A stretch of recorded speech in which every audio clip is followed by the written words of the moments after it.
Hi guys, good morning. Ayan si Ming, nagpapainit-init din siya. Marunong. Natin Linda. Dito na naman tayo. Magpainit-init. Ayan guys, gumawa pala ako ng okra na Ate Linda. Iinumin niya. Binabad ko kagabi pa to sa 1.5. Ayan na, inumin niya. Hindi to. Hindi ba ito 1.5? Isang litro lang. Isang litro lang pala ito. Inumin naman.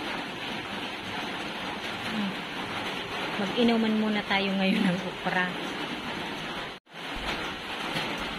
Anong lasa? Lasang okra pa rin. Dire-diretso mo. Maglalapay lang.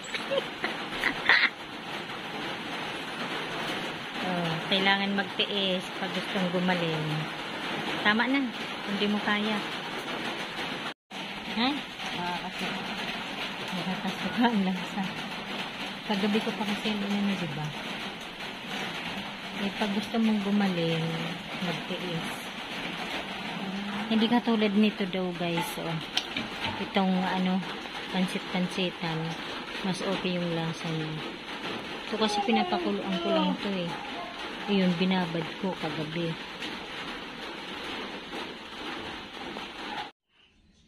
Dire-diretso mo para maubos na. Parang huwag kang hihinga muna. Sige.